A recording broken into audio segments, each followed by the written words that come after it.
Estás escuchando Rifadísimos Podcast. En cada capítulo te compartiré la historia de algún mexicano por el mundo que se le está rifando, que está sacando la casta por México, para que escuches de cuenta propia cómo le hizo, qué obstáculos tuvo y cuáles son sus sueños y aprendizajes. Queremos que nos escuches para que te sientas inspirado, identificado y motivado.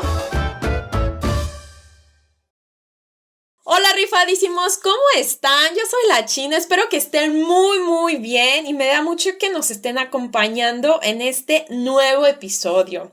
Para este episodio tenemos a un investigador, ya saben que yo soy fan de contar las experiencias de todos nuestros investigadores mexicanos y de su viaje y de su camino y de cómo han dedicado su vida a la investigación. Para este episodio y sin más preámbulo, pues tenemos a alguien en la investigación, es un investigador joven. Ha estado en Suecia y bueno, tenemos a alguien que es parte del departamento que estudia los riesgos en Alzheimer's disease y de cómo el colesterol afecta o puede ser un factor de riesgo en la enfermedad de Alzheimer's disease. Y es investigador nivel 1 en el Sistema Nacional de Investigadores. Tiene más de 5 artículos publicados respecto al colesterol en la enfermedad de Alzheimer. Bueno, es un mexicano egresado de la Universidad Autónoma de Aguascalientes. Hizo su maestría también en el Instituto Potosino de Investigación Científica y Tecnológica, así también como su doctorado, y después brincó el charco y pues ella es investigador asociado en el Instituto Karolinska en Estocolmo. Y bueno, sin más preámbulo, bienvenido, doctor Raúl Loera Valencia. ¡Bravo! ¿Cómo estás, Raúl? Qué gusto tenerte por acá. No, hombre, el gusto es mío de que me hayan invitado aquí al podcast. Muy contento de ser parte pues ahora sí que del grupo que ustedes están buscando y están entrevistando. Ya me tocó ver que estuvo aquí Luis, sí, también, sí. Muy buen investigador, entonces pues no, es mi honor, ¿no? Gracias Raúl, a ti por tu tiempo.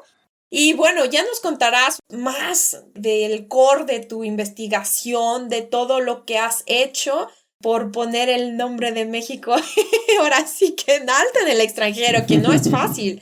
Pero yo quiero que me cuentes un poquito y regresarme a cómo empezó este viaje, ¿verdad? ¿Tú te considerabas cuando estabas en la prepa o en la secundaria que ibas a terminar como investigador asociado y acá todo un boss, todo un jefe de investigador? Hombre, no, o sea, de verdad no, yo no me imaginaba para nada cómo iba a estar el camino. Lo que sí es que yo desde bastante chavito yo sí quería ser científico. No tenía ni idea de lo que significaba esa palabra, ¿verdad? Pero decía, no, yo quiero ser científico. Pues porque veía a los científicos que eran los que siempre sabían lo que iba a pasar en las películas, ¿no? Que les decían, miren, se les va a estallar este volcán, se tienen que ir, y no les hacían caso, y pues ahí estaba el problema, ¿no? Ahora los tenían que ir a rescatar, y entonces los científicos les decían, miren, es que tienen que cuidar el planeta, si no va a salir Godzilla, y no les hacían caso. Luego ya salían Godzilla y luego tenían que ir a por los científicos, oye, ¿cómo paramos este monstruo? Y eran los científicos los que les decían, no, pues hay que hacerle así y así. Entonces, pues de una forma u otra siempre me gustó ese concepto como muy etéreo, ¿no? De ser científico. Y entonces siempre busqué como ir hacia allá. Aunque pues no tenía idea, ¿no? Estando en la preparatoria, nosotros tuvimos una maestra que tenía doctorado, cosa que era muy raro en un Cebetis, ¿no? Tener una doctora, era la doctora Acuña, y ella nos daba biología. Y entonces tuvimos mucha suerte porque era una doctora de esas que dan el 120%. Después de clase nos decía, si quieren aprender bien de esto, pues vengan después de clase y yo les digo, ¿no?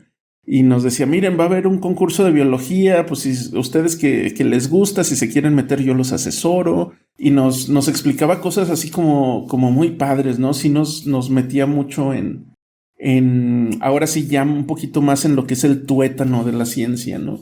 Nos decía, a ver, les voy a hacer un genoma, vamos a genotipificarlos. Y nosotros así, ¿cómo? Pues si en el Cebetis no teníamos nada de equipo, ¿no? Y simplemente nos decía, a ver, haz la lengua taquito. Y entonces ya, pues unos podían, otros no podían. Y nos decía, mueve la cabeza así, mueve la cabeza así. Y nos veía el color de los ojos. Y entonces ella se sabía los genes que controlaban esas funciones, ¿no? Entonces decía, si tú puedes hacer la lengua taquito, tienes este gen. Y si no puedes, tienes este otro gen. Y entonces esa es la razón por la que no puedes mover la lengua así, ya sea, ¿no? Y entonces nosotros nos quedamos así de wow. Claro, todas estas cuestiones son más complejas, pero en aquel entonces con eso nos bastaba, ¿no? Decíamos, no inventes que de ahí chido. Salió. Y de ahí salió. Oye, y ahorita que estabas platicando que esta profesora explicaba los temas así con peras y manzanas, ¿no? Y de una forma interesante. ¿Nos explicarías un poquito así a grandes rasgos, qué has aprendido o más bien a qué te dedicas en tu posición como investigador asociado en el Karolinska? La investigación que yo hago en el Karolinska tiene que ver con el colesterol. Entonces, hay varias investigaciones hechas anteriormente, no por nosotros, que muestran que personas que tienen colesterol muy alto a la mitad de su vida, o sea, cuando están en los 50 años o así, un poquito más de la mitad de la vida, ¿no? 50, 60 años, cuando desarrollan la enfermedad de Alzheimer, les da de una manera más fuerte, ¿no? O sea, tienen un avance en la neurodegeneración que es muy rápido y pierden muy rápido todas las capacidades cognitivas. Entonces, bueno, pues ya está esa relación, ¿no? Que dices, ok, tienes colesterol alto, probablemente tienes problemas cardiovasculares, entonces pues es normal que la enfermedad del Alzheimer se te presente como más en un cuadro más agudo, ¿no? Como más fuerte. Pero resulta que cuando tú estudias un poco el metabolismo de colesterol, pues hay una cosa muy interesante y es que el colesterol no se mete al cerebro. Entonces tú puedes comer mucho colesterol y lo que sea, pero el colesterol que hay en el cerebro no es el mismo colesterol que tú tienes en la sangre. Entonces de ahí surge la gran pregunta, ¿cómo? Si el colesterol no entra al cerebro, pero es un hecho de que te está afectando, ¿no? Entonces, ¿cómo le hace el colesterol para afectar el cerebro?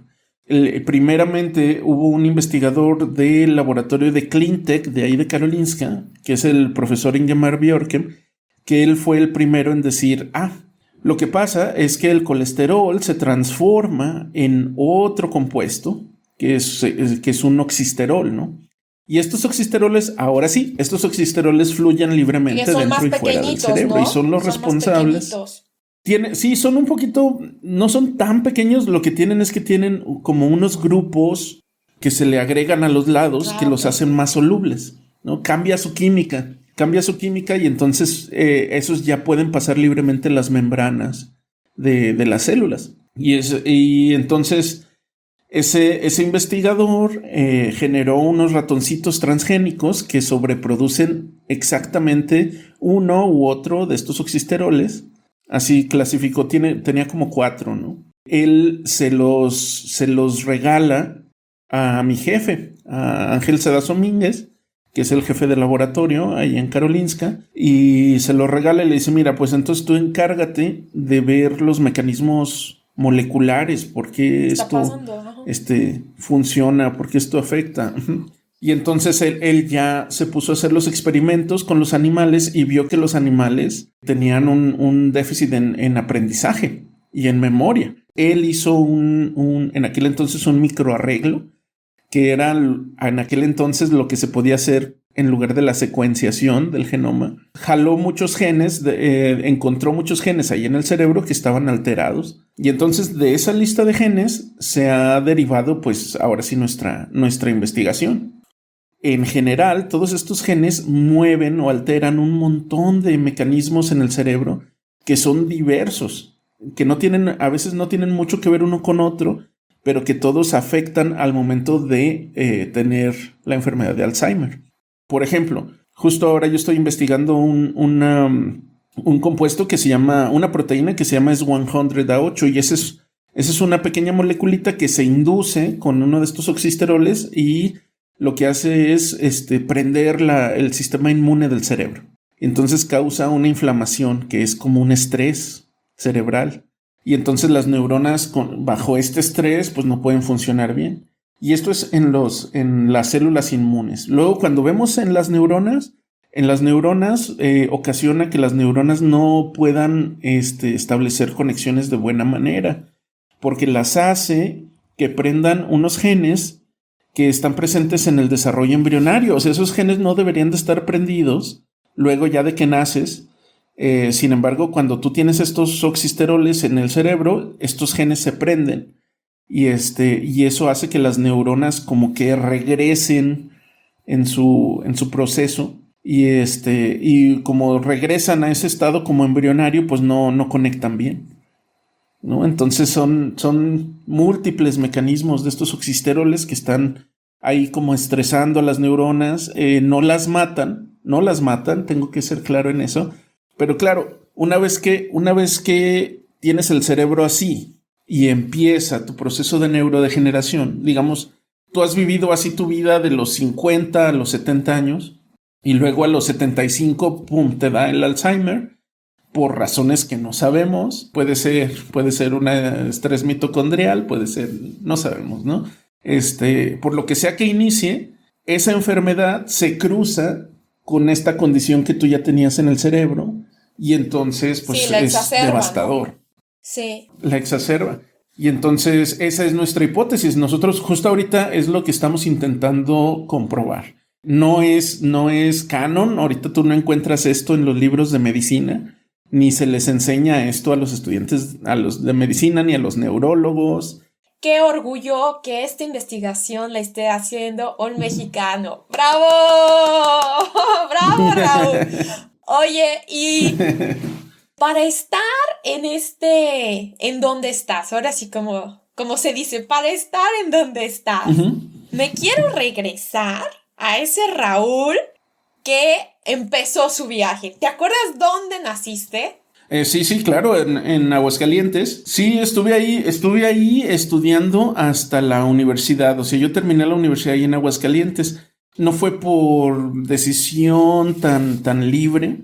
Lo que pasa es que para cuando yo terminé la preparatoria yo me quería ir de Aguascalientes y entonces yo y mis amigos solicitamos ingresar a la Universidad de Guanajuato porque queríamos estudiar ahí químico farmacobiólogo en Guanajuato, porque nos decían que era una muy buena universidad. Entonces fuimos y 2 de nosotros quedamos, pero como no éramos de Guanajuato, nos pusieron en una cosa que le llamaban curso propedéutico, que era un poco así como una lista de espera, pero era una lista de espera muy jodida porque tenías que estar ahí estudiando 6 meses, que era un semestre cero, ¿no? Entonces de ese semestre cero se iban a seleccionar unos cuantos estudiantes que podían empezar ahora sí la carrera.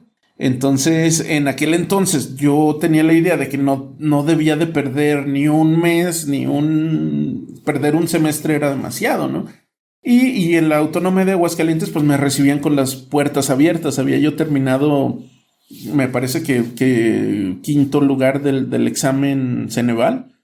Entonces, en Aguascalientes, si yo quería entrar a medicina o lo que yo quisiera, estaba dentro, ¿no?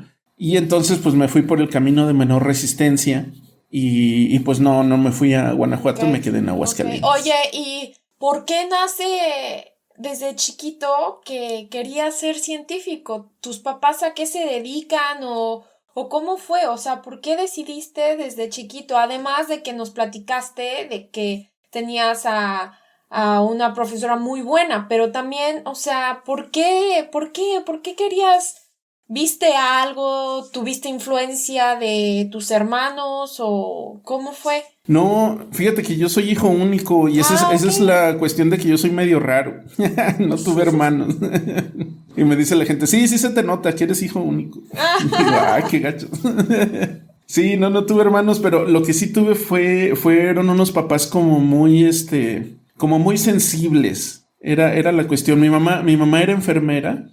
Entonces mi mamá de entrada tenía libros de fisiología y de anatomía en la casa que yo los hojeaba, o sea, yo no sabía ni leer, ni sabía qué decían, pero se me hacía bien bonito ver el sistema circulatorio. Luego como que te desglosaban el humano así en capas, ¿no? La capa muscular, luego el sistema circulatorio, luego el esqueleto, y luego ya después detalles de los esqueletos, ¿no?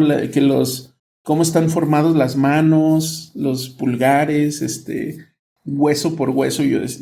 Me llamaba mucho la atención, ¿no? Y yo creo que mis padres vieron eso.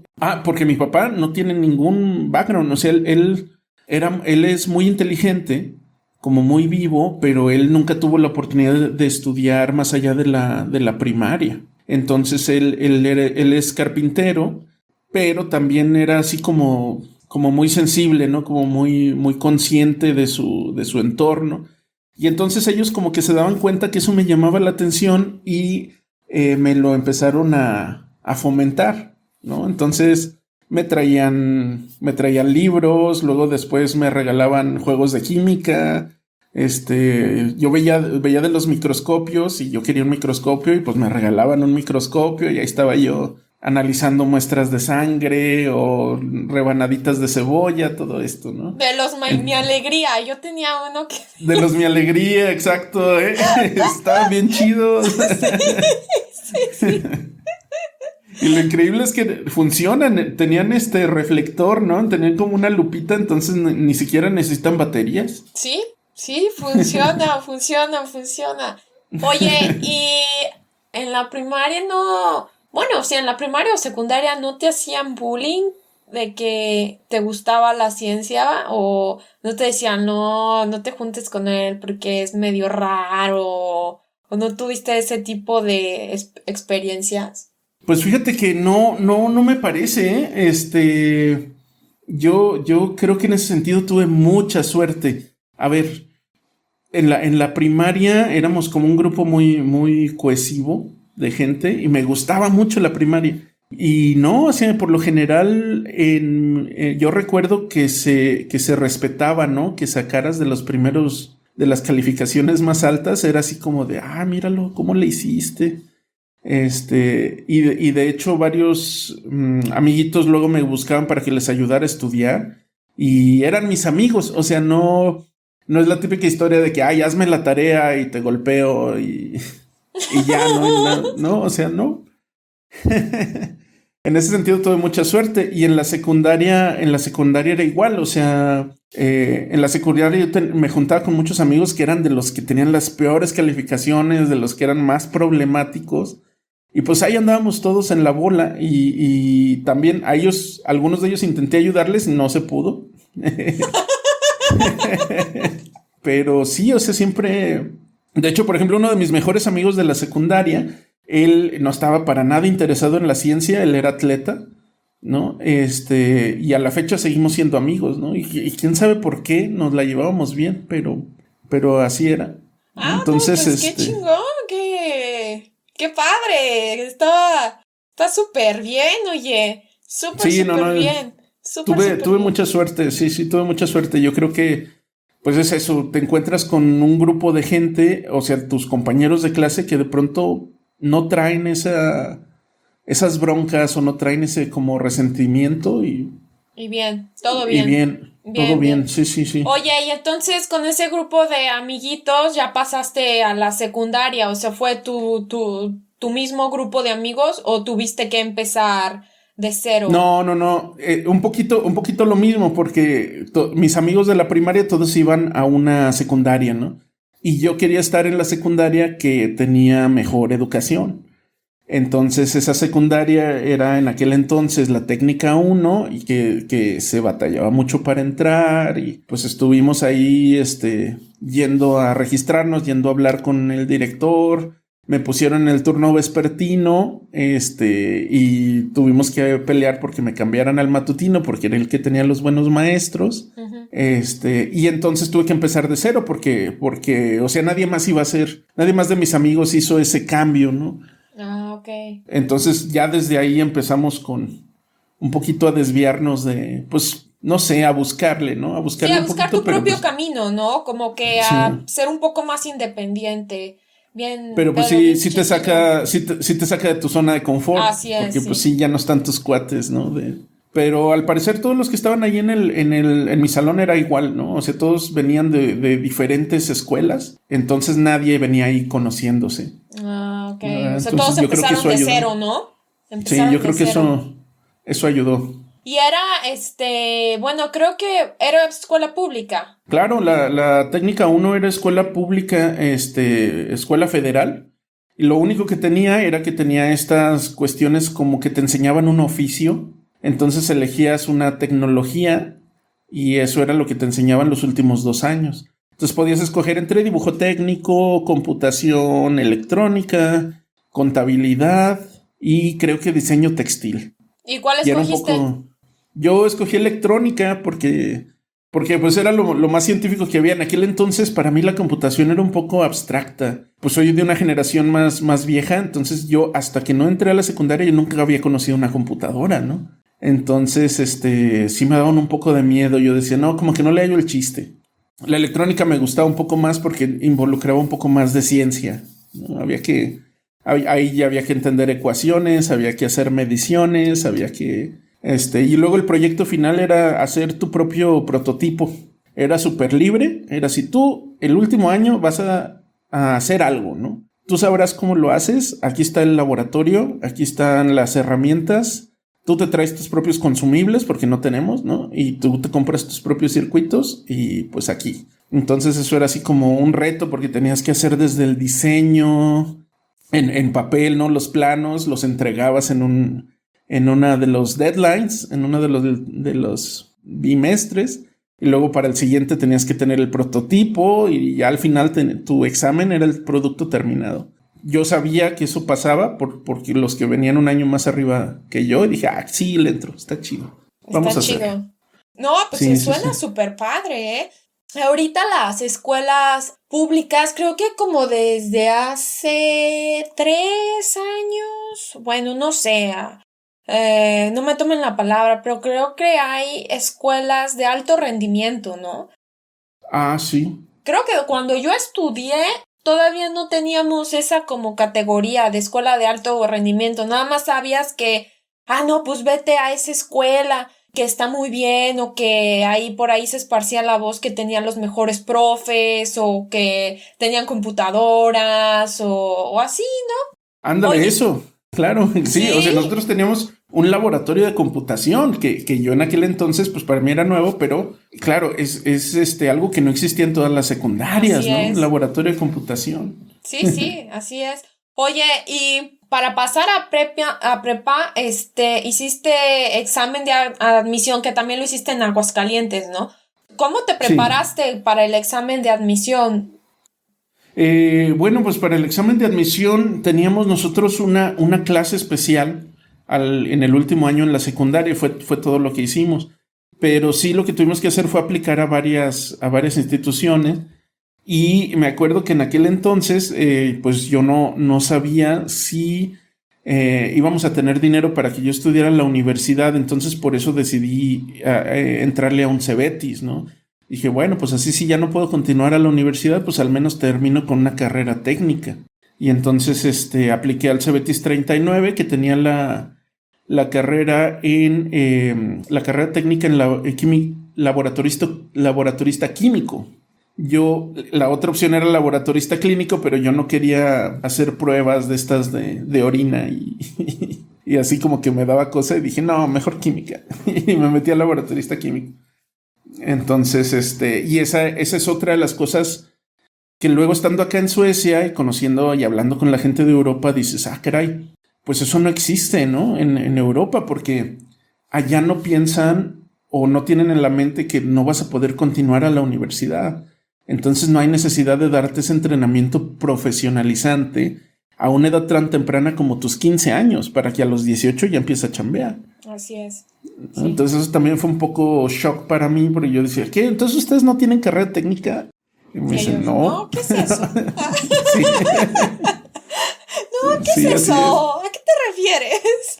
Y y bueno, la cuestión socioeconómica en ese entonces no estaba tan bien en tu familia. Digo, de la mía tampoco, pero Sí. creo que el de la mayoría no ha estado tan bien. Creo que a todos nos ha costado un poquito. ¿Cómo era esa cuestión en tu familia? Sí, hombre, pues estaba un poco difícil. O sea, mi mamá había estudiado la carrera de enfermería, pero pues sí le había costado mucho trabajo, ¿no? Y entonces más o menos ya tenemos la idea de que pues algo haríamos, pero para poder pagar la universidad, pero no era seguro. Entonces, sí, hablando con mis padres y hablando con mis tíos, que también fueron mis mentores, pues me dijeron, no, pues mejor ten un plan B, ¿no? En caso de que decidas que no, o de que no se pueda, ¿no? Y bueno, la cuestión era que la Autónoma de Aguascalientes es una escuela, es una universidad pública, pero es una de las universidades públicas más caras dentro del sistema autónomo, ¿no? Dentro del sistema público. Que viéndolo en retrospectiva no era tan cara, pero pues bueno, así estaba la situación, ¿no? Había pasado una crisis económica, me parece que en el 89. 91 también. 91, sí, y entonces pues todavía no nos recuperábamos de eso. Sí estuvo pesado, Oye, y entonces ahorita entraste a la prepa, Uh-huh. de ahí tuviste pues tu grupo de amigos, te la pasaste súper bien, y de ahí ¿cómo fue que dijiste, no, pues, o sea, quiero una carrera universitaria? Sí, bueno, de nuevo era esto de que yo estaba convencido de que quería ser científico, ¿no? Entonces, me decían, no, pues si quieres ser científico tienes que estudiar una carrera en química o algo relacionado a ciencias, ¿no? Yo sabía que era de los exámenes de aptitud estos que te hacen en la secundaria, yo sabía que yo era muy malo para las matemáticas, ¿no? No, que ahora lo sé, ahora lo veo, y no es que fuera malo para las matemáticas, sino que jamás nos enseñaron en la escuela a pensar de una manera abstracta, ¿no? Un pensamiento matemático era todo memorizar, ¿no? Memorízate las tablas de multiplicar, haz planas de los números primos, y entonces... Pero bueno, entonces yo no desarrollé esas habilidades y decía, bueno, pues entonces no puedo entrar a matemáticas ni a física, ¿no? Tengo que entrar a algo donde no se use las matemáticas, biología o química. Pero claro, biología, resulta que biología me parecía como una carrera muy arcaica en la Autónoma, porque ellos les decían que eran biólogos cuentapatas. ¿Qué quiere decir ¿cómo eso? es esto? ¿Qué quiere decir eso? Que en su carrera de biología ellos eran enseñados, educados por investigadores y por maestros muy viejos, que todavía tenían esta educación de la taxonomía de Linneo, ¿no? De decir, a ver, agarramos el bichito, tiene 6 patas, tiene 2 antenitas, colores intercalados verde y rojo, pues entonces esta especie. Cuando en ese entonces ya existían técnicas moleculares para poder identificar a los organismos, ¿no? Maneras un poco más científicas, no menos empíricas de estudiar la biología. Entonces, por lo mismo, no fui a biología, que yo creo que hubiera sido mi mejor fit. Y en lugar de eso me fui a QFB, ¿no? Sí. Que en Aguascalientes no se llama QFB, se llama AQB, que es Análisis Químico-Biológicos. Y es la única carrera en el país que se llama así. Y no sé por qué lo hicieron, pero con eso nos metieron en una bronca, porque el sector industrial no entiende que tú eres QFB. Dices, QB, no, pues no, es que estamos pidiendo un QFB, entonces no te podemos contratar. Entonces, hubo mucha política, mucha presión para que le cambiaran el nombre y la universidad nunca quiso cambiarle el nombre a la carrera. ¿Y sabes si ya se lo cambiaron?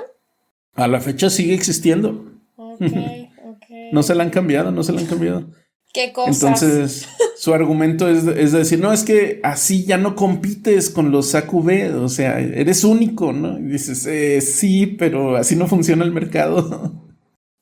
Químico farmacobiólogo, por favor. Sí, o sea, es que, ¿sabes? Te entrevista una persona de recursos humanos. Entonces la persona de recursos humanos dice, no, pues tú no cumples con el perfil, bye. Sí, O sea, ni siquiera te entrevistan, ¿no? O sea, ya agarran tu CV y... Sí, sí. Oye, y entonces ahí entras en el 2001 a iniciar la carrera de... Ay, ¿cómo? Ya ves, a mí hasta también se me olvida, ya cambiéle el nombre. Dile QFB, no te preocupes. Es lo mismo. Químico farmacobiólogo. Bueno. Oye, y en esta universidad, ¿cómo fueron los primeros semestres? ¿No fuiste de las personas que dijiste, caray, como que esto no me gustó? ¿O dijiste, no, esto de aquí soy? A ver, no, me gustó, pero fue un shock. Fue un shock porque yo venía de la preparatoria de haber sido un muy buen promedio. Yo había ganado el tercer lugar en un concurso nacional de biología. Entonces yo venía, según yo, muy preparado para entrar a la universidad. Entonces hago mi primer examen de biología y saco un 3. Ajá. Un 3 de 10, ¿no? Entonces, dije, caray. Y luego hago mi primera tarea, mi primer reporte de laboratorio y me saco un 0.5. O sea, era una cosa así de 10 puntos. Entonces dije, caray, ¿qué está pasando aquí? ¿No? Entonces, sí fue un reto adaptarse y entender qué era lo que los maestros querían, que los maestros ya en aquel entonces en nuestra carrera pedían un poquito más de rigurosidad científica, ¿sabes? Ellos no querían un reporte de prácticas donde tú dijeras, sí, se cumplió el objetivo. Y esa es la conclusión. Tenías que, de verdad, agarrar tus datos de tu experimento y decir, a ver, esto salió y esto significa que hubo esta reacción. Y como no se puso café, no hubo esta otra reacción porque igual y nos tardamos en ponerle el reactivo. Y ahora sí, ya con una discusión un poco más concreta, un poco más coherente, y fue como un despertar, ¿no? En ese sentido de ok, pues ya estoy en la universidad, ya me tengo que aplicar más, ¿no? Tengo que tomarlo más en serio. Y muy bien los primeros tronco común y muy bien unas poquitas de las materias profesionalizantes.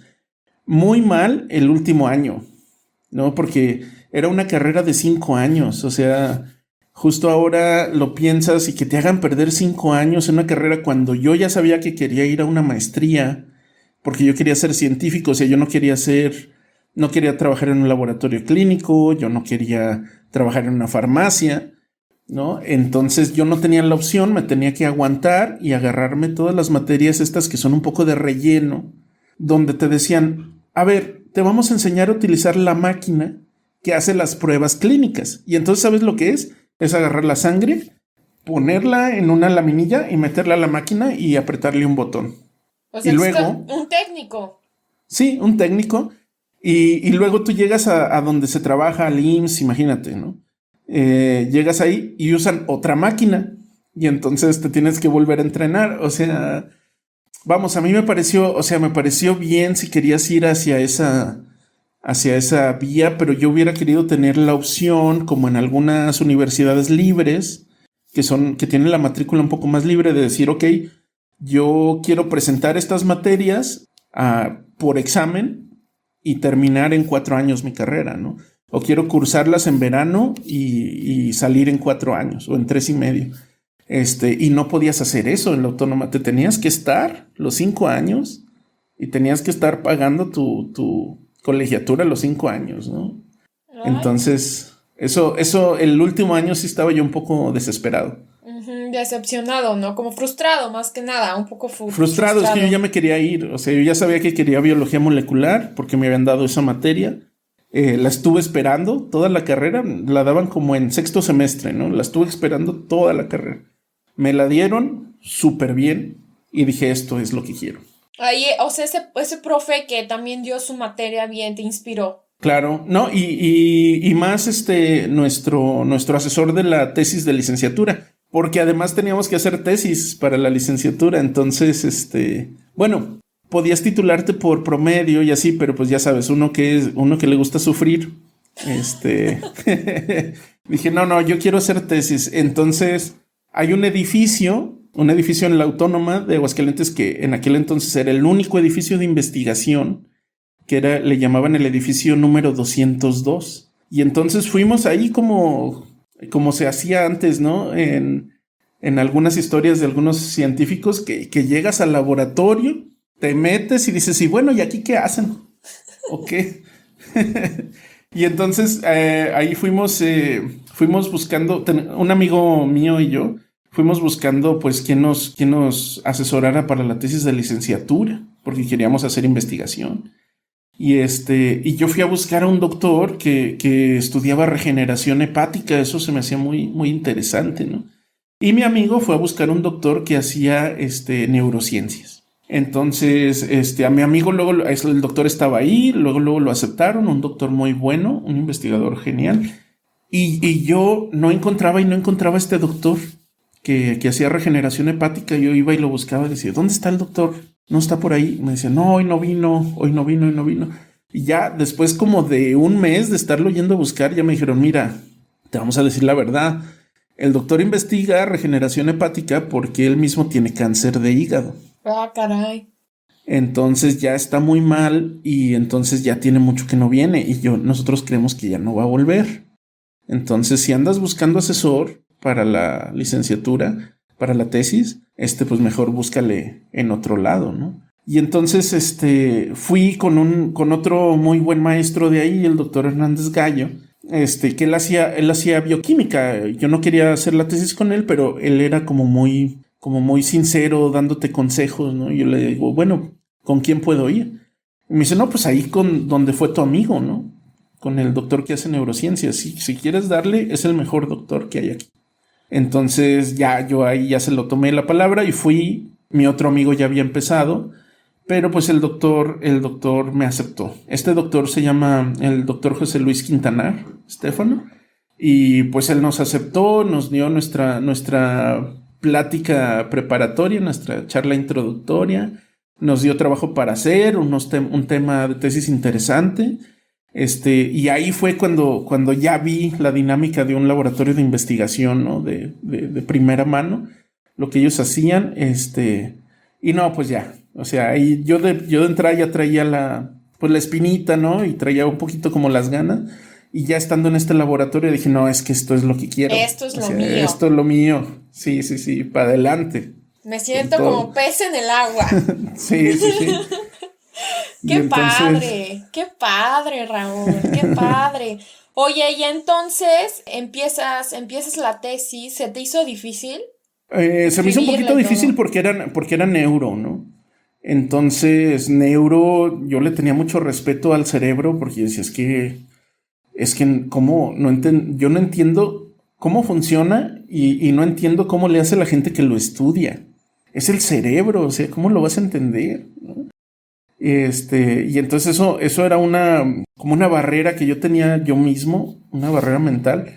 Pero este doctor, el doctor Quintanar, no solo es muy buen investigador, es también muy buen mentor.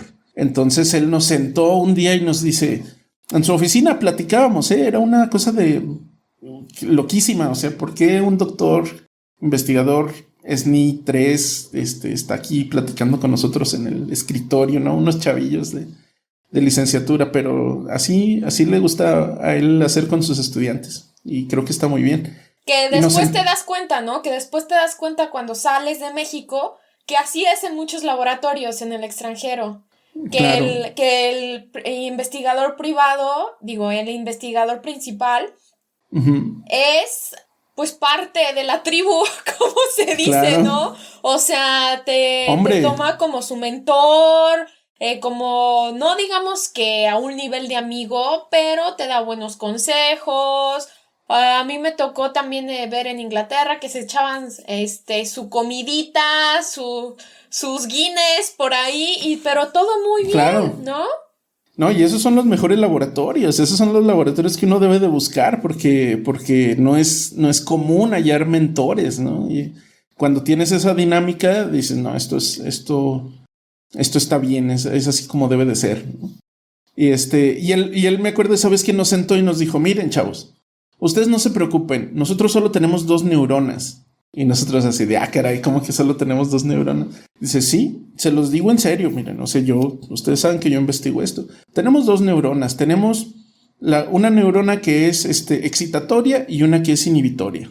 O si no, tenemos una que es sensorial y una que es motora. O si no, tenemos una que es aferente y otra que es eferente, que en lugar de ir la señal, regresa.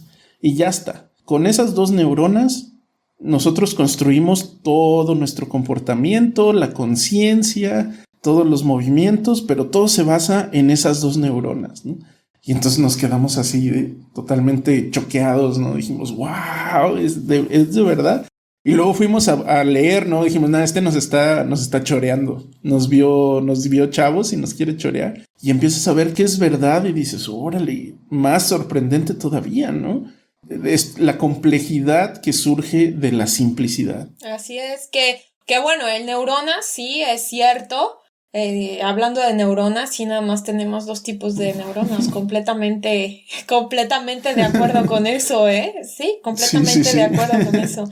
Oye, y entonces, ¿defendiste tu tesis así con un panel, con un oponente y todo? Así es, teníamos que presentar enfrente de todo el grupo y enfrente de toda la división de ciencias básicas, que la tesis era parte de una materia, entonces la materia estaba adscrita a ese departamento, pero invitaban a todo el departamento a ver la presentación en el auditorio donde se dan los seminarios. Entonces presentamos nuestra investigación, nuestros resultados, hubo preguntas del público y entonces ya, y si la pasabas, si lo hacías bien, aprobabas. Y claro, entregabas tu tesis escrita, ¿no? Y tenía que ir revisada y aprobada por el investigador. ¿Y de qué hiciste tu tesis? Fíjate que ese también fue un trabajo que a mí me pareció, o sea, no es que estuviera bonito, el tema era bonito, ¿no? Entonces a mí me apasionó mucho porque la investigación era en esclerosis múltiple. Entonces es esta enfermedad que pues causa problemas en el sistema motor porque las neuronas pierden la vaina de mielina. Que bueno, para los chavos que nos están escuchando y que no están muy relacionados con esto de la neuro, la vaina de mielina es como, imagínense que es como el aislante de un cable, ¿no? Entonces es una capita de grasa que está alrededor de las neuronas, de los cablecitos que son las conexiones de las neuronas, y es producida por una célula en particular, que son los oligodendrocitos. Entonces los oligodendrocitos se enrollan en el axón y hacen esa vaina de mielina que es un aislante. Y entonces el aislante le permite a la neurona no perder la carga eléctrica. Entonces se vuelve muy eficiente y puedes mandar señales eléctricas hasta pues toda la longitud del cuerpo, ¿no? 1,5 metros, 2 metros. Puede viajar sin ningún problema. Pero cuando tienes esta enfermedad, la esclerosis múltiple, pues pierdes la vainita de mielina, ¿no? Se te va muriendo y entonces la fuerza de la señal eléctrica pues se pierde. Y entonces empiezas a perder la movilidad primero en los pies y luego va subiendo poco a poco hasta que dejas de inervar los pulmones, y ahí es cuando se convierte en un problema porque ya no puedes respirar y te puede dar un paro cardiorrespiratorio y pues muchas personas se mueren así. Y pues nosotros, nuestra primera tarea era ayudarles a este doctor y a su hermano a crear una ratita que tuviera esa enfermedad. Entonces nosotros así de, pero pues, ¿cómo vamos a crear una ratita que tenga esa enfermedad, no? O sea, está como muy difícil. Y nos decían, no, es muy fácil. Nosotros agarramos el cerebro de cobayo y lo mezclamos con médula espinal de la rata y hacemos como un moshi, así como una pastita, y esa se la inyectamos en la base de la cola a una rata saludable. Y a la vuelta de una semana, la ratita tiene esclerosis múltiple. Nosotros nos lo platicaron, luego después lo hicimos y efectivamente generamos toda una colonia de ratas que tenían esclerosis múltiple que les avanzaba de las patas traseras hacia adelante, ¿no? Esta forma es más leve, este modelo experimental es más leve y las ratas no se mueren. Tú lo haces así, ¿no? Tienes que manejar la mezcla del cerebro que le metes para que no sea tan dura. Y entonces eso de entrada ya para mí me parecía algo así como bien loco, ¿no? El secreto de esto es que el cerebro de los cobayos se parece mucho genéticamente hablando, al sistema nervioso de las ratas. Entonces, cuando tú le metes eso en la cola, generas una respuesta inmune que ataca a las proteínas del cobayo, pero se parecen tanto que una vez que termina de atacar a las proteínas del cobayo, pues se va y empieza a atacarse a sí mismo, al cerebro de la rata. Qué interesante. Entonces, sí, y entonces por eso empieza a perder la vaina de la mielina. Entonces, bueno, ya de entrada eso estaba bastante padre, pero todavía más aún nos dice el doctor, entonces yo tengo una hormona, que esta hormona yo estoy seguro que va a ayudar a contrarrestar los efectos de la enfermedad. Y entonces nos dice a nosotros, a mí y a mi amigo, y quiero que ustedes me ayuden a aplicar los tratamientos. Y pues esa va a ser su tesis, ¿no? De licenciatura. De los mismos ratones, uno va a analizar un aspecto y otro va a analizar otro aspecto. A ver si está pegando el tratamiento, ¿no? Y entonces ahí estamos. La hormona se disolvía en el cuerpo a las 2 horas. Órale. Entonces teníamos que inyectar las ratas 2 veces al día. Entonces, entre clase y clase nos íbamos corriendo al laboratorio, inyectábamos todas las ratas en la mañana y luego ya después regresábamos después de comer, como a las 4, a volverlas a inyectar, ¿no? Y eso era todos los días y así por 3 meses o 4 meses. Y luego, claro, nos turnábamos para inyectarlas sábados y domingos, porque también había que inyectarlas, o sea, no nos podíamos faltar ni un día. Y los resultados que obtuvimos fue que efectivamente los axones, los cablecitos de las neuronas, se engrosaban, se hacían más gruesos con la hormona y eso les ayudaba a recuperar un poquito de movilidad a las ratas. Entonces ya no se quedaban arrastrando la parte de atrás de su cuerpo, ¿no? Entonces vimos como una mejoría en la enfermedad. Dijimos, órale, o sea, increíble, ¿no? Porque era algo que nosotros estábamos haciendo y que era idea del doctor y que de verdad funcionó, y pues eso fue lo que nos enganchó, ¿no? Dijimos, sí, te enganchaste y dijiste, de aquí soy, sí. Vámonos a la maestría, ¿no? Claro. Sí, de ahí me imagino como cuando empezó esa catarsis que viste que era algo tangible, ¿no? Y que tenía resultados positivos. Me imagino que fue muy gratificante y muy emocionante a la vez. Oye, y fue aquí donde aplicaste bueno, no es que hayas aplicado, pues buscaste el apoyo del CONACYT, ¿no? Para una beca para estudiar la maestría. Yo sé sí. Que en México todo este aspecto de buscar dinero para hacer un posgrado en investigación no es algo, digamos, común, o no hay tanta información como se debería. Se publican las convocatorias, pero algunas veces los mismos chavos que están en la universidad o en la secundaria, que están aprendiendo apenas a saber qué orientación vocacional quieren, alguna vez se ven un poco desmotivados porque no hay dinero. Y no es que no haya apoyo, es que sí hay apoyo, pero algunas veces es esta falta de desinformación, ¿no? ¿Cómo fue que tú supiste de que había un recurso para apoyar a los investigadores a hacer una maestría y un doctorado?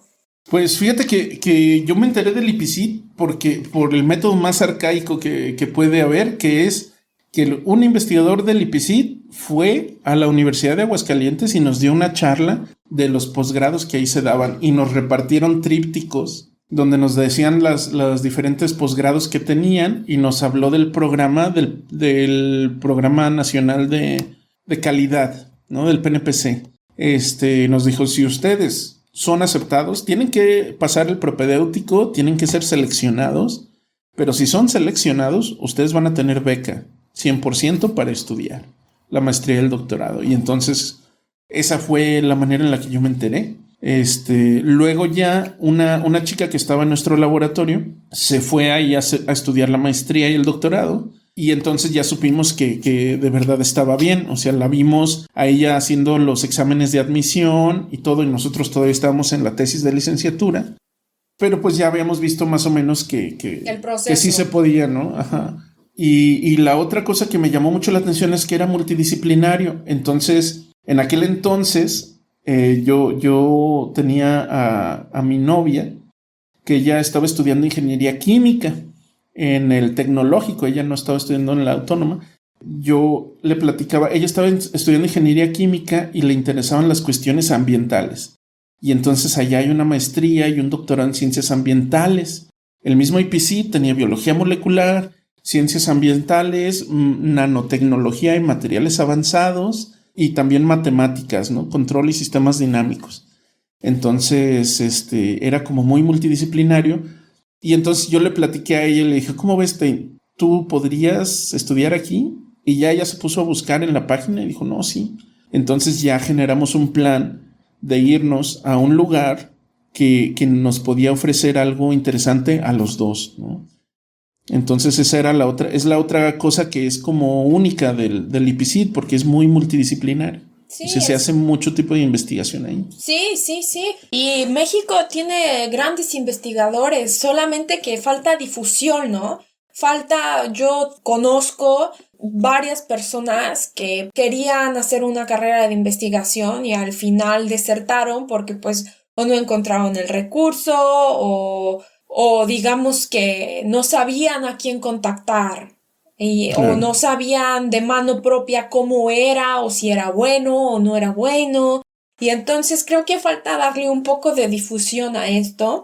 Pero regresando un poco al tema de la maestría. Empiezas la maestría en el IPC, que es en San Luis, ¿no? Sí, en San Luis Potosí. En San Luis Potosí. La maestría y acabas el doctorado también en San Luis. ¿De qué te titulaste en el doctorado? Pues el doctorado en sí era en biología molecular, ¿no? Pero yo estaba en un laboratorio que era el único laboratorio de neurociencias en ese centro, ¿no? Entonces, yo siempre digo que me titulé en biología molecular con enfoque a las neurociencias. Okay. ¿Y de qué fue tu tesis? Pues es bien curioso porque yo estaba en mi tesis, me puse a investigar neuronas, pero neuronas del intestino. Lo primero que la gente me dice cuando les platico eso, todo el mundo me dice, ¿a poco tenemos neuronas en el intestino? ¡Claro! Y le digo, claro, tenemos neuronas en el intestino, es el segundo cerebro, ¿no? ¡Claro! ¿Cómo puedes ir al baño? A ver. Exacto. ¿Cómo se mueve toda esa materia fecal en el intestino? O sea, tenemos neuronas hasta donde no te imaginas, ahí tenemos. Exacto. Entonces, mi asesor del doctorado, que es el doctor Carlos Barajas, él investigaba receptores ATP.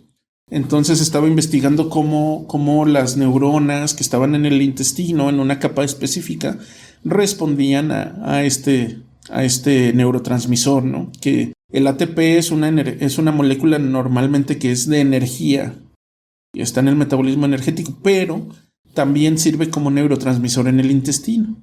Entonces todo eso estaba muy interesante. Pero el otro motivo por el cual por muchos motivos entré a ese laboratorio. El doctor Carlos es también un buen mentor. Él y su esposa es la técnico del laboratorio, Rosy Espinosa. Entonces ellos dos tenían ahí montado un laboratorio de investigación que era como muy amigable, era como que te promovía tu crecimiento, o sea, sí se enfocaba en ti, no solo en los resultados, ¿no? del laboratorio, sino era así, ¿qué quieres hacer? Vamos a hacer algo juntos. Y entonces eso estaba muy, muy, muy padre. Pero otra cosa era que el doctor Carlos había estudiado en Canadá, estado en Canadá haciendo su postdoctorado y luego después estuvo allá como profesor y luego lo habían reclutado cuando formaron el IPCID, lo trajeron de Canadá y llegó acá como SNI 3 directamente a México, ¿no? Entonces se rumoraba que él tenía contactos en Canadá y él mandaba estudiantes a estudiar al extranjero, ¿no? Y era algo que yo quería. Yo me metí a ese laboratorio por eso. Y hubo un momento en el que yo fui a hablar con el doctor y le dije, mire, si usted tiene la oportunidad de mandar a alguien, aquí estoy yo, mándeme a mí, ¿no? Porque yo me quiero ir. A lo que el doctor me contestó, y esto es muy curioso porque me dice, ay, ¿de verdad, Raúl? Hombre, pues es que como tú estás casado, yo pensé que tú ya no te querías mover a ningún lado, que te querías quedar. Entonces ni te estaba considerando, pero qué bueno que me dices, porque entonces caray, sí. ¿desde cuándo el estado civil de una persona determina? Sí. Sí, ¿no? O Su sea, estatus también dices, profesional. caray. Le digo, no, si mi esposa es buena onda, o sea, de verdad. Pero fíjate, esto marca la importancia de hablar, ¿no? O sea, Claro. yo solo por estar en un laboratorio donde se mandaba a la gente al extranjero no significaba que me iban a mandar a mí. Entonces, de verdad, uno tiene que hablar, y es una cosa que a la gente de México nos falta mucho, y a la gente de Aguascalientes nos falta aún más.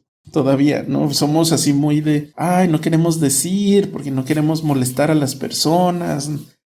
Creemos que vamos a caer gordos, entonces mejor no exteriorizar lo que queremos y lo que necesitamos, aunque sea algo tan importante como nuestra carrera, ¿no? Claro, o sea, si ves la oportunidad, búscate la oportunidad. Yo es lo que siempre digo. Búscate la oportunidad, ¿no? O sea, busca, pero crea también esa oportunidad para ti, que claro, es sumamente importante, sumamente importante. Oye, Raúl, ¿y por qué no irte desde la maestría o el doctorado al extranjero? Yo tuve una muy mala experiencia con la maestría, ¿no? Entonces estaba un poco, me quedé volando, me quedé trabajando de a gratis por 6 meses sin salario, ¿no? Entonces eso me dejó un poco así como asustado, y entonces yo busqué al doctor Carlos y él me ofreció un trabajo, empezar a trabajar como técnico en el laboratorio. Entonces, de nuevo dije, ok, si me voy al extranjero, no creo ser capaz de lidiar con las situaciones, ¿no? Si me vuelvo a encontrar a otro investigador que sea así feo, con quien tenga una mala experiencia, igual y no puedo salir adelante. Entonces mejor me quedo en México, donde puedo controlar mejor las situaciones, y termino mi doctorado, y durante mi doctorado me voy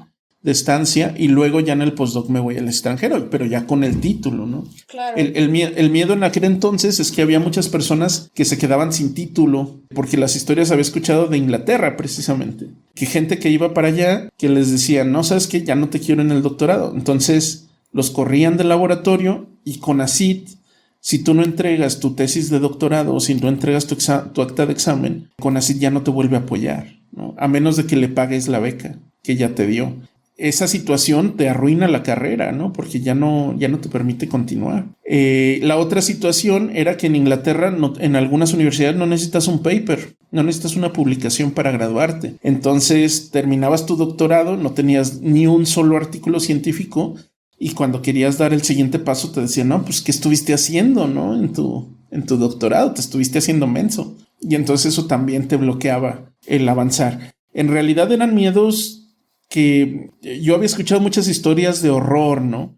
Pero también es verdad que hoy en día las instituciones como el Karolinska, como el Instituto Karolinska en Suecia, y algunas instituciones en Alemania y en Inglaterra, pues ya ven un doctorado como un contrato laboral, ¿no? Entonces lo ofrecen como un contrato de trabajo, y estás tú protegido por leyes, por organismos, instituciones que están supervisando a los investigadores. Entonces ya no es tanto el riesgo de que te vayas a quedar sin nada. O sea, yo si lo volviera a hacer hoy en día, igual y si haría el doctorado en el extranjero, porque yo creo que tiene más probabilidades de ser una buena experiencia que de ser una mala experiencia.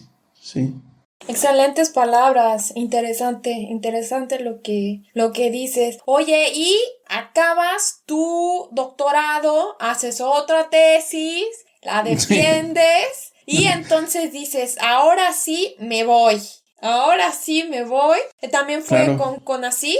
Sí, eso está muy curioso, porque yo terminé la tesis y yo sabía que no quería seguir investigando el sistema gastrointestinal. Es apasionante, es muy interesante, pero mi pensamiento era, ok, necesito investigar algo que le interese a México, y que tenga que ser también interesante para mí.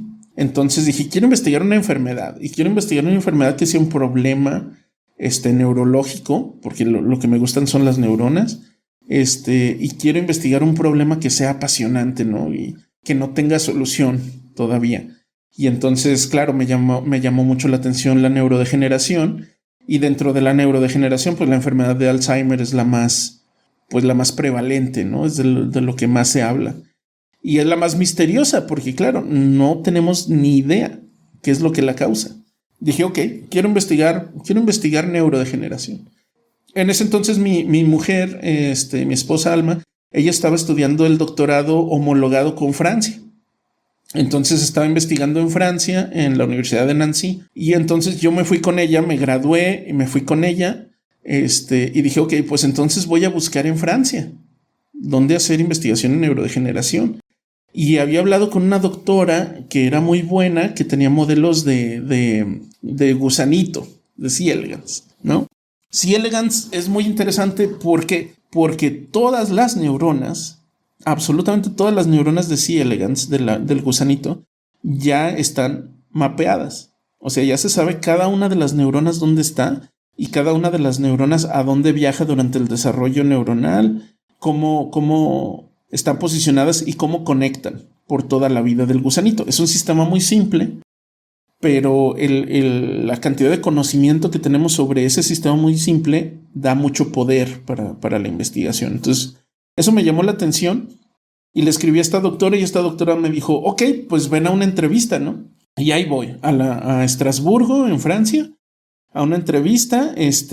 Resulta que estaba yo compitiendo con otros 3 candidatos y no lo sabía, pero bueno, eso es así. Y entonces yo le había dicho a la doctora, ¿sabe qué, doctora? Pues si usted me acepta, yo puedo ofrecer la beca de CONACYT, que es un salario por 2 años. Entonces ella me dijo, no, yo tengo dinero, ven a la entrevista. Y se me pasó la fecha de CONACYT y fui a la entrevista y lo que yo hacía de técnicas no le gustó. Entonces, a fin de cuentas me dijo, uy, ¿sabes qué? Es que sí te quisiera contratar, pero pues mejor me gustaría contratarte por CONACYT, con la beca de CONACYT. Y le dije, pues es que ya se nos pasó el tiempo, o sea, usted me dijo que tenía dinero, ¿no? Y entonces otra vez, por segunda ocasión, así como en la maestría, me quedé volando 6 meses. Entonces, ya me regresé a México a terminar un artículo científico. Me estuvo pagando el IPCIT en lo que estuve terminando esta investigación.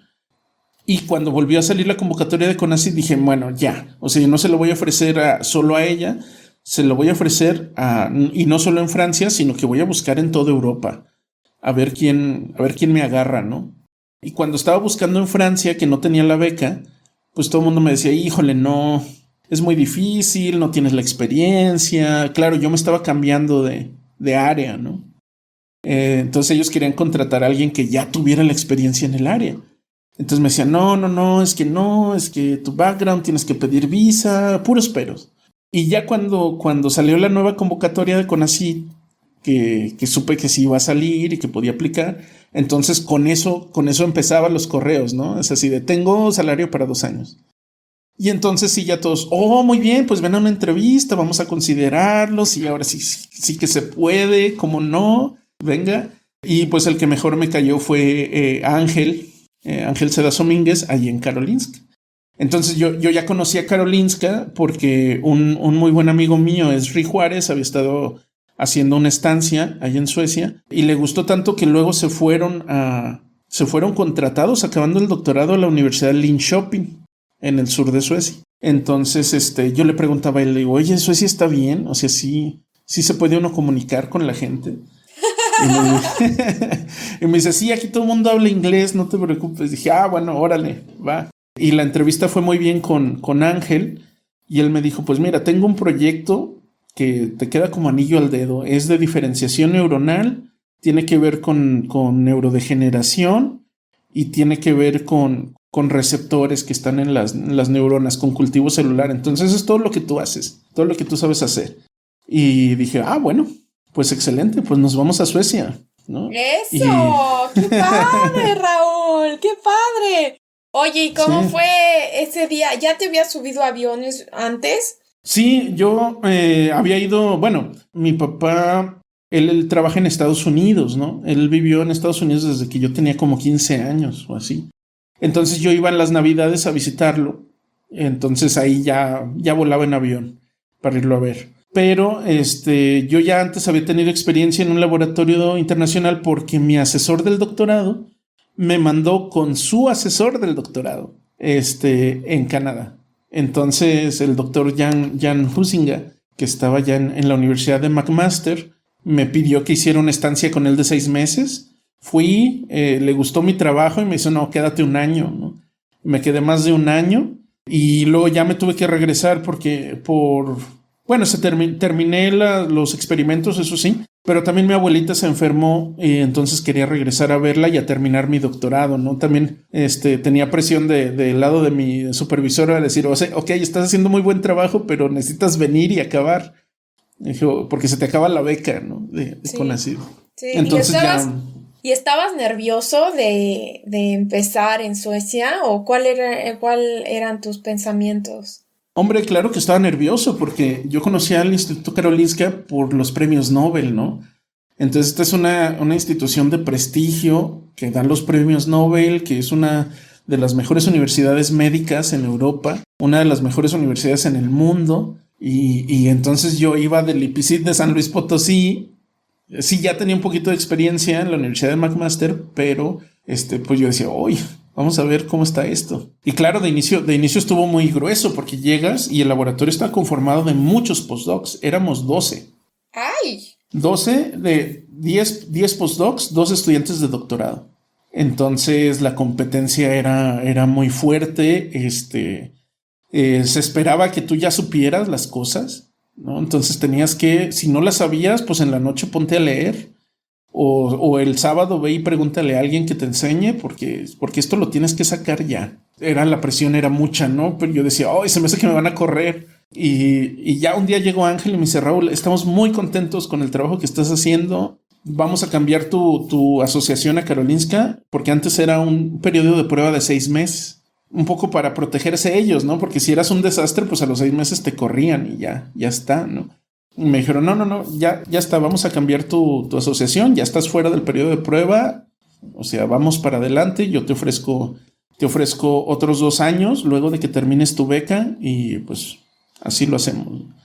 Y entonces ya ahí fue cuando dije, ok, bueno, vamos a trabajar.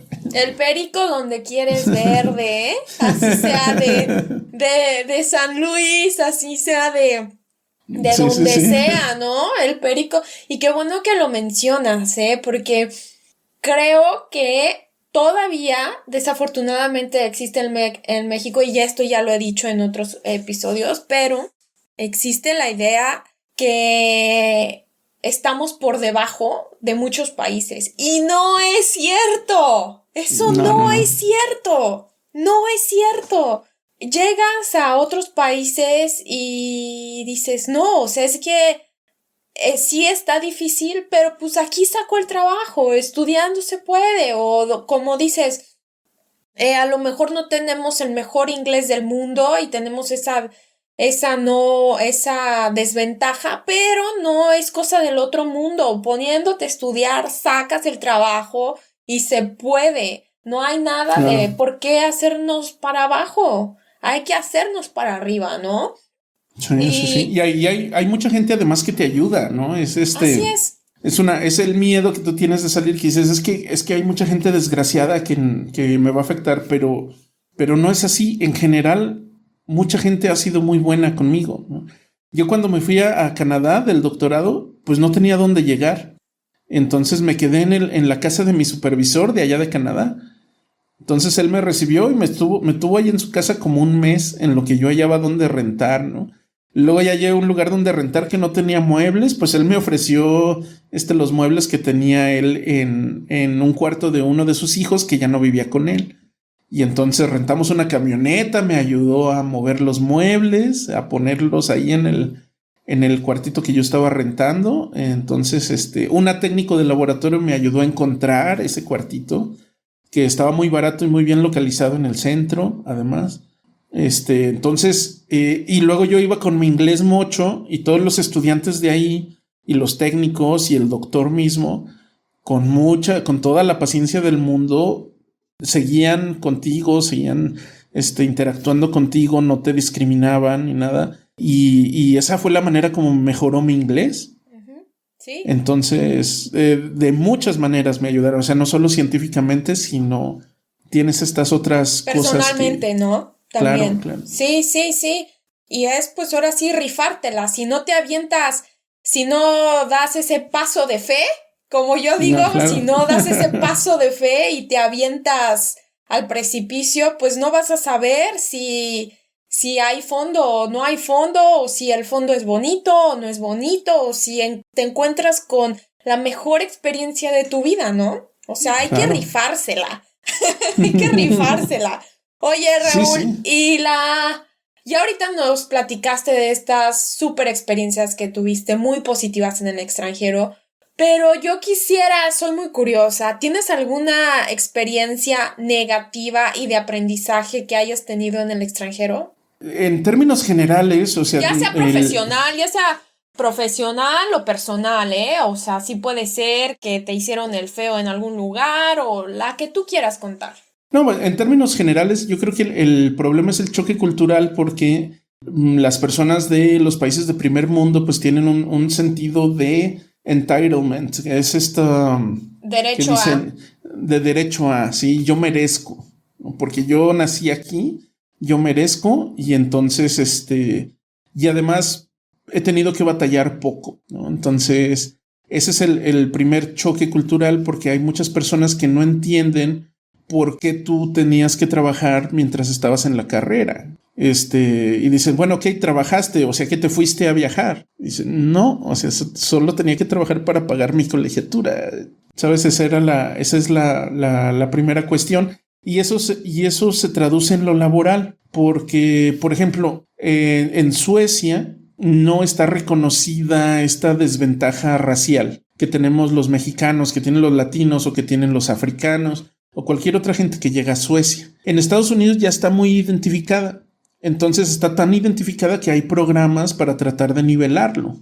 Hubo un programa en Estados Unidos que daba dinero para investigación de Alzheimer a personas que eran de minorías étnicas, ¿sí? Mexicanos, salvadoreños, si eran nativos americanos, sí. Lo que sea, ¿no? Y entonces, lo único que necesitabas tú para solicitar eso era una carta de tu institución donde ellos reconocían que tú eras una minoría. Entonces yo le pido la carta a Karolinska para esto y me dicen, lo que pasa es que por ley en Suecia no reconocemos que haya minorías. O sea, nosotros contratamos a la gente y no tomamos en cuenta ni su raza, ni su sexo, ¿no? Ni su religión. Entonces nosotros no podemos certificar que tú eres un latino porque pues nosotros no vemos cuál es tu raza y además no creemos que seas una minoría, ¿no? Porque pues estás trabajando aquí. Dices, pues sí, estoy trabajando aquí, pero ¿cuántos mexicanos trabajan en Karolinska, no? O sea, ¿y cuántos suecos trabajan en Karolinska? Entonces, este dinero que daba la fundación, la Asociación de Alzheimer, era dinero para pagar una investigación y para pagar un salario. Y era un dinero que a mí me hubiera podido ayudar mucho en mi carrera y simplemente por cuestiones legales no hubo manera de obtener esta carta. Y a pesar de que mi proyecto fue seleccionado para la segunda ronda, porque obtuve una carta apócrifa por ahí que me dio una doctora que era jefa de por ahí. Y con eso pude pasar la primera ronda, pero se enteraron los de Karolinska para la segunda ronda y me dijeron, no, tienes que parar porque no te vamos a dar esa carta. Y entonces, si ganaras el dinero, no lo vas a poder meter a Karolinska porque no te lo vamos a dar. Sí, es como cuestión muy burocrática, ¿no? Y de muchos procesos y dificultad porque son leyes de diferentes países. Claro, y lo que pasa es que ellos no entendían porque yo no solicitaba el dinero, el grant que era para todas las personas normales, ¿no? Le digo, bueno, pues es que yo necesito aplicar este grant porque yo no tengo tantos artículos porque yo no hice el doctorado en Europa.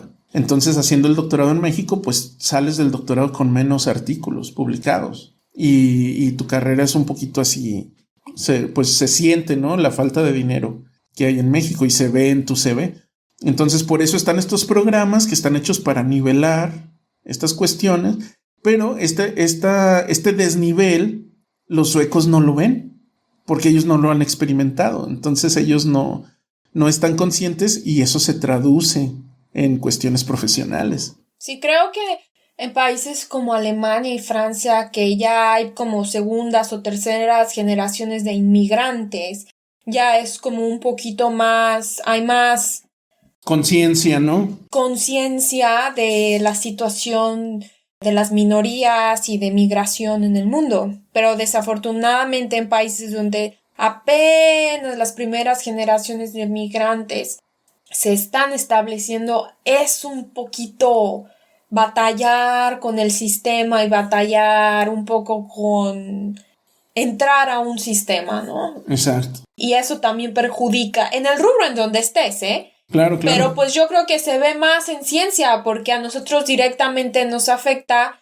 en cuestiones económicas, no ni siquiera para nosotros, sino que para comprar reactivos, para hacer experimentos, no necesariamente para que nos paguen el salario, sino algo tan tangible y sencillo como comprar reactivos de laboratorio, ¿no? Exacto. Sí, a fin de cuentas es dinero que tú traes a la investigación y que no te lo quedas. Es que eso es lo que... Así es. Es una cosa que sí hay que aclararle a la gente que nos escucha, que los investigadores no nos hacemos ricos. O sea, casi que es lo contrario. Cuando a nosotros se nos da dinero del gobierno, se nos controla muchísimo y solo se puede utilizar en comprar reactivos de laboratorio. Así entonces, es.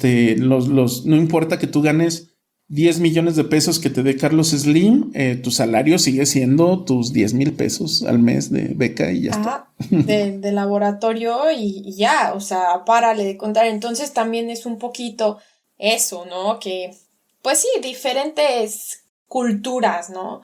Oye, ¿y qué es lo que extrañas de México? Bueno, de México lo que más extrañé, yo creo que fue lo impredecible. Suecia suele parecer incluso hasta una utopía porque tú, en el momento en el que tú sales de tu casa, sabes precisamente a qué hora vas a llegar a tu destino, ¿no? Y entonces tú le puedes decir a tu amigo, ¿sabes qué? Te veo ahí a las 10:42 en donde nos quedamos de ver, porque está todo tan ordenado, el autobús pasa al minuto y siempre pasa y el metro, ya sabes Google ya sabe lo que te toma, y son las mismas estaciones de metro, ¿no? Entonces está todo tan ordenado. A mí me causaba un problema porque yo crecí en México y crecí un poquito en el caos, ¿no? Entonces a mí como que necesito esa cuestión de decir, bueno, voy a salir con mis amigos, no sé a qué hora voy a volver, no sé si voy a volver hoy, no sé si mañana voy a amanecer en Puerto Vallarta o en... En Acapulco. Sí. Entonces, y eso no pasa en Suecia, ¿no? O sea, en Suecia todo está planeado. Si quieres hacer un viaje, lo tienes que planear, porque es que si no hay boletos. O sea, no es que te restrinja a alguien, simplemente de que no, pues es que esto está reservado completamente desde hace 3 meses, entonces tú no puedes nada más llegar. Sí, porque todas las personas reservan a tiempo, entonces... Planean sus vacaciones, Sí. Sí. Oye, ya para cerrar, yo te quería preguntar si has sufrido de discriminación por ser latino. Un poquito sí, porque ha habido cuestiones de dinero, cuestiones de paga, donde de entrada, yo por ser latino a mí se me ha pagado menos. Que tú lo aceptas porque dices, es que yo estoy empezando, o dices, me estoy cambiando de área, entonces ahorita soy más yo el que está aprendiendo, pero es una cuestión que una persona en las mismas circunstancias que viene de Europa o que viene de Estados Unidos, pues no se atreverían a ofrecerle menos dinero. Entonces, eso sí lo he visto y ha sido una cosa que yo le diría a la gente que hay que cuidar. O sea, los mexicanos no negociamos, ¿no? Nuestro salario es así de, no, pues yo quiero que me pagues más. Y pensamos que en el momento de decir eso nos van a decir, bueno, pues entonces ya, vete, no te contrato. Pero no es así. O sea, uno tiene que ir claro, de manera sobria, de manera razonable, pero fijarse uno antes de cuánto gana la gente, investigarlo. En muchos países eso es información pública. Y si no es información pública, pues en Radio Pasillo, ¿no? O sea, vas y con alguien de confianza le dices, oye, estoy pidiendo un trabajo, me ofrecen esto, ¿cuánto te están pagando a ti? Quiero saber si necesito pedir más, ¿no? Y esa es una cultura que no tenemos. No tenemos esa... Pues no se nos inculca, o sea, nosotros tenemos que decir, no, pues tienes que estar agradecido de que te están ofreciendo un lugar donde trabajar, pero la verdad es que nosotros estamos aportando nuestro trabajo y vale mucho. Vale tanto que muchas personas se les paga el doble o el triple por el mismo trabajo. Así es. Entonces esa es la cuestión. Sí, en México, un poquito nada más comentando este aspecto, no tenemos educación financiera, Raúl. Bueno, ese es mi punto de vista. Claro. Nos falta mucha educación financiera. Estaba escuchando a Maurice Dieck, es muy buen podcaster y también hace videos en YouTube, explica un poco de las finanzas.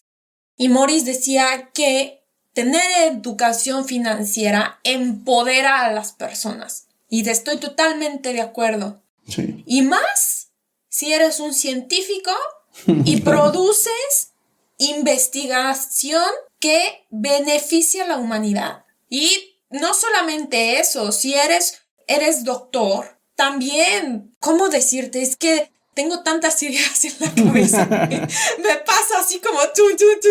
No, claro, a fin de cuentas fin de cuentas es hacerte valer.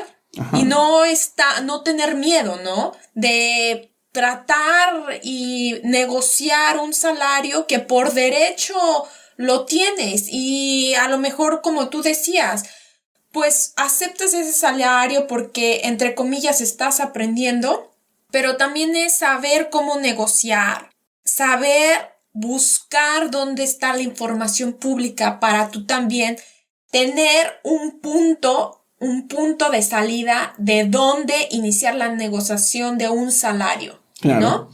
Y decir, ¿sabes qué?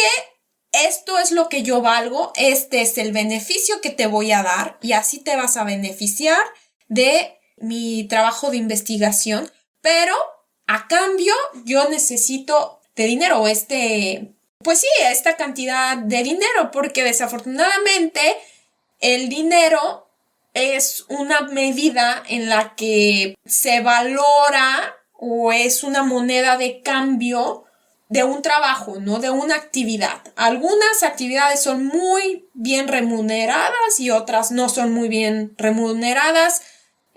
Por ejemplo, las enfermeras, a mi punto de vista, deberían de ganar más. Claro. Los albañiles deberían ganar más, todo esto en un contexto en México, porque si ves en Europa, o sea, todas esas construcciones muy construcciones muy rentable, ¿no? de los trabajos mejores pagados.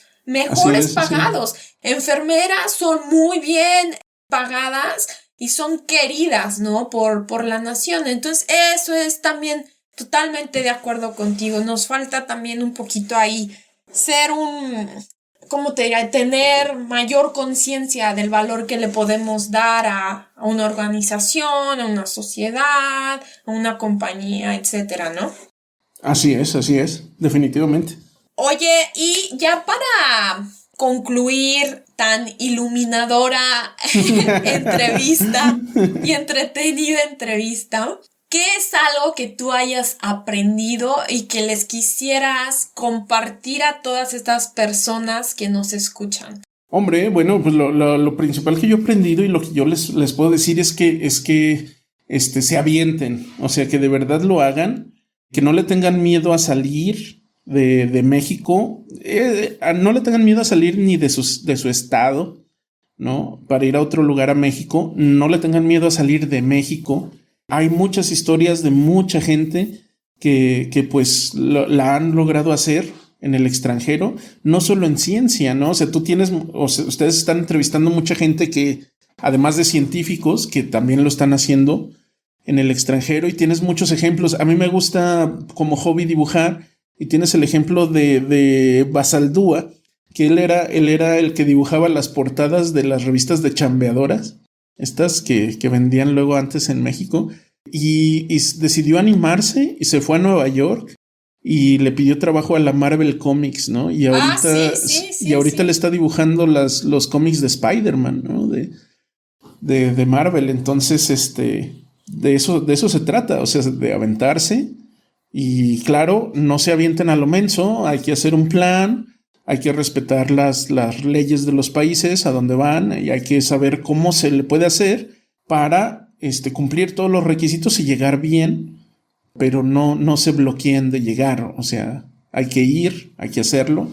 Si eso es lo que quieren, échenle para adelante y no se preocupen por, es que, ¿qué dirán? O me va a ir mal, o puedo fracasar. O sea, no hay que tenerle miedo a eso, hay que ir, hay que aventarse. Hay que aventarse, ¿verdad?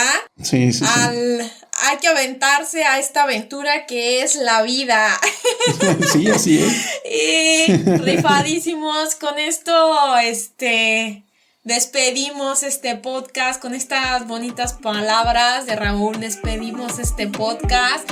De antemano, Raúl, un agradecimiento por tu tiempo, por abrir tu corazón y por compartirnos esta bonita historia. ¿Algún proyecto que les quieras compartir a los que nos escuchan? ¿Tus redes sociales?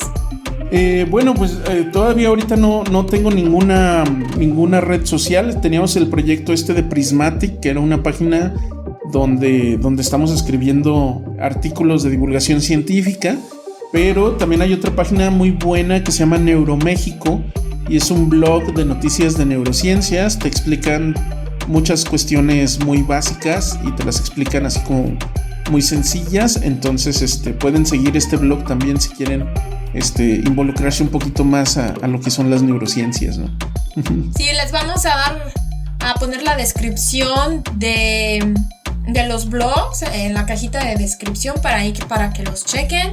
Y pues nada, rifadísimos, espero que les haya gustado, comenten todo lo que quieran. Y pues nos despedimos y ahí nos vemos, bye bye. Nos vemos, gracias.